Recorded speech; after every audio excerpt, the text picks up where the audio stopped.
እኔ አሁን ነው ወላ ህልም ነው ይመስላል ማመን አቅቶኛል። ከ30 ዓመት በስተፊት የተደሰትኩበትም ያፈርኩበትም ታሪክ ነው። በ1981 ነበር ሀጅ ያልኩት። እንደአጋጣሚ ሚና ላይ ቁጭ ብለን ፓኪስታን ሂንዶች የተወሰኑ ዜጎች እየተዋወቁ እያሉ አጠገባቸው ነበርኩና እኔ አንተ ሚን አሉኝ።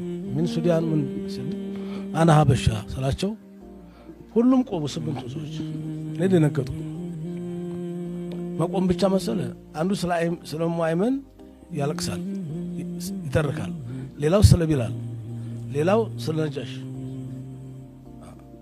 እኔ ታሪኬን ስለ ሀገሬ ስለ ማንነት ሲነገር ኮራው፣ ግን ታሪኬን ባለማወቄ ግን አፈርኩ። የተቀናጀ ስራ ባለመሰራቱ፣ ቀደም ያለ ስራ ለትውልድ የሚተላለፍ ስራ ባለመሰራቱ እንዲህ የውጭ ዜጋ ይሄን ያክል እያወቀን ማወቅ ብቻ ሳይሆን እየናፈቀን ዶክተር ማን ነው አይዱል ቀረኒ መጥቶ ነበር አንድ ጊዜ 78 ዓመት በፊት ዘጦር ያሎች ስብሰባ ለማስፈሳ ነበር። ያለቀሰበት አጋጣሚ አለ።